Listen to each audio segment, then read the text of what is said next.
Olá, meus amigos! O Sintonia Alternativa está de volta. Para quem ainda não me conhece, eu sou a Rosane Viola e este é o seu canal de mistérios. Aqui você ficará por dentro de filosofia, religião, ciência e todo o tipo de curiosidades. O ser humano é um bicho curioso, não é? A curiosidade é uma característica natural do Homo sapiens. As pessoas anseiam por conhecimento e é comum acharem bizarro aquilo que elas não conhecem. Eu, você e a torcida do Flamengo temos uma obsessão, ou seja, uma curiosidade mortal por aquilo que está escondido, oculto, lá atrás da porta e que ainda não foi explicado. E o oculto é justamente isso, tudo aquilo que o ser humano desconhece.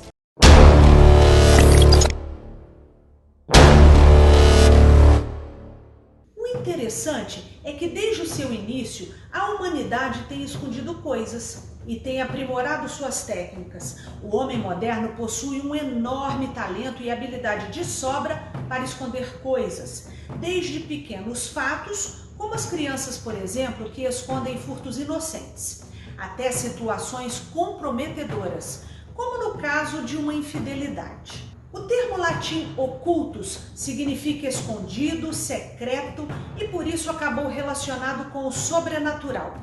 Quando você ouve falar em oculto ou ocultismo, logo pensa em magia, alquimia, astrologia e coisas do gênero.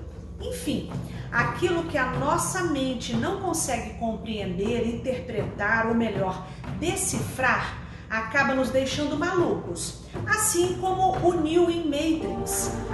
E se você ainda não assistiu, pelo amor de Deus, assiste logo essa lenda do cinema e faz aquela maratona, veja o Matrix 1, 2 e 3, porque o 4 está chegando. Certa vez, há muito tempo, um homem chamado Heráclito defendeu a ideia de que a natureza ama esconder-se. Mas será mesmo que a natureza é tão caprichosa assim? Será que ela se esconde dos nossos olhares curiosos? E por que ela faria isso? Esse tal de Heráclito ficou conhecido na época como o obscuro.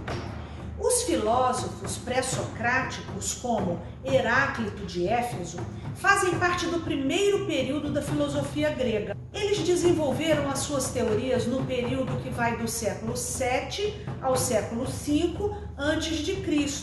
e recebem esse nome pois são os pensadores que vieram antes de Sócrates. Mas o que realmente Heráclito queria dizer com essa afirmação de que a natureza ama esconder-se? Parece mais aquela brincadeira de pique-esconde que eu me lembro muito bem.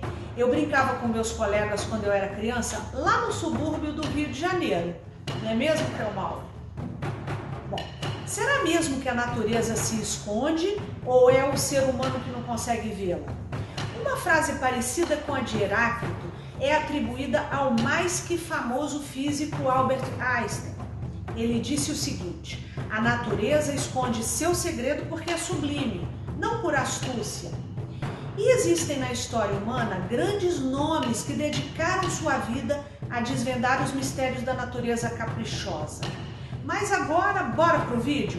Ao longo da história humana, sempre existiu um ou outro sujeito estranho que decidiu investir o seu tempo e esforço na investigação do oculto. Ao invés de estudar medicina ou direito, optou por investigar alquimia, cabala, magia e astrologia, por exemplo. Um nome bastante conhecido no mundo esotérico chama-se Eliphas Lévy. Foi um francês nascido em Paris no ano de 1810. Ele chegou a ser ordenado diácono e escreveu vários livros sobre religião, mas depois seguiu o caminho do esoterismo. Lévy escreveu livros importantes, entre eles Dogma e Ritual de Alta Magia, Chave dos Grandes Mistérios e A Ciência dos Espíritos.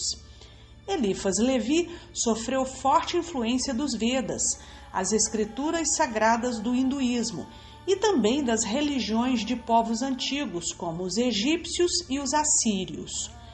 Ele foi também o responsável por popularizar uma versão de Bafomé, a divindade que mostra uma figura humana com a cabeça de cabra. O desenho é de sua autoria. Em 1861, Levi foi iniciado na maçonaria, mas não permaneceu na sociedade secreta por muito tempo.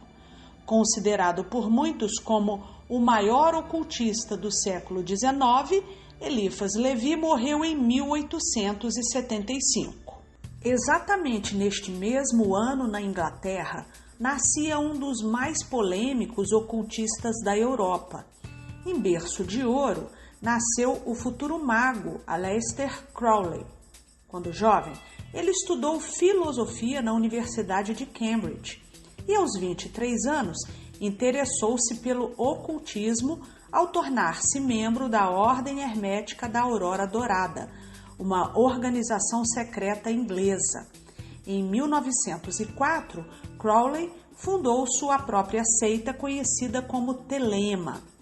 Na busca por respostas, Crowley teve contato ainda com o budismo e o hinduísmo. Em 1907, ele fundou uma organização para praticar e divulgar a Telema, que ele batizou de Astrum Argentum. Ele começou a utilizar o número 666 e a fazer referências ao demônio. Por isso, foi ele o criador da marca da besta. Aleister Crowley só ficou famoso no final da vida. Seu comportamento bizarro chamou a atenção do mundo e arrebanhou fãs famosos como John Lennon, Ozzy Osbourne, Jimmy Page e Raul Seixas. O mistério viria persegui-lo por toda a vida e acabaria por se revelar como bênção e maldição. Os primeiros a citar Crowley em sua obra foram os Beatles. Por serem britânicos, os 4 membros da banda acreditaram que o ocultista era uma personalidade influente o bastante e o colocaram na capa de um disco. Seu nome também é citado na série Supernatural da Warner Channel. O rei do inferno se chama Crowley, além de um demônio torturador chamado Aleister. Ambos os nomes fazendo menção ao escritor.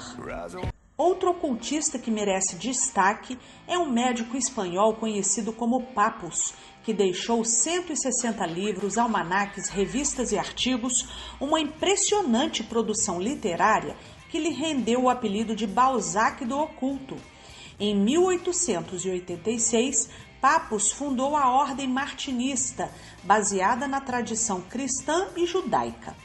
Ele formou-se pela Universidade de Paris em 1894 e atendia alguns pacientes famosos na época. Foi bispo da Igreja Gnóstica e participou de outros grupos ocultistas. Papus morreu aos 51 anos de idade de tuberculose enquanto trabalhava num hospital militar durante a Primeira Guerra Mundial. E para fechar o vídeo de hoje, vamos dar uma pincelada em mais uma personalidade ocultista que não podia faltar neste ranking. Helena Petrovna Blavatsky, responsável pela sistematização da moderna teosofia e cofundadora da Sociedade Teosófica. HPB surgiu em um momento histórico em que a religião estava sendo rapidamente desacreditada pelo avanço da ciência e da tecnologia. Surgiam em profusão uma série de escolas de ocultismo ou de pensamento alternativo. O cristianismo estava em xeque, as pessoas queriam respostas e a religião falhava em fornecer explicações satisfatórias para várias questões fundamentais da vida e sobre os processos do mundo natural. Blavatsky então ofereceu ao mundo a sua grande obra, A Doutrina Secreta, uma síntese de religião, filosofia e ciência. Agora eu quero chamar a sua atenção para um detalhe muito importante. Se você observou bem o conteúdo desse vídeo, notou que geralmente aqueles que se envolvem com o estudo de filosofia, ciência e religião acabam desenvolvendo um grande interesse pelo ocultismo, como nos casos que eu citei. Isso porque a investigação filosófica, religiosa ou mesmo científica segue um padrão. que exige, dentre outras coisas, uma alta capacidade de observação e um talento especial para explicar o inexplicável. Você vai acabar identificando nas obras de famosos ocultistas vestígios de filosofia, religião e ciência. Como eu disse antes, o oculto nada mais é aquilo que o homem ainda não conhece. Você concorda comigo? Deixe a sua opinião nos comentários, ok? Deixa o seu like, assina o canal e ativa o sininho das notificações para não perder nenhuma novidade. Aqui você pode sugerir aquele tema que desperta a sua curiosidade. Para quê? Porque a gente produz para você.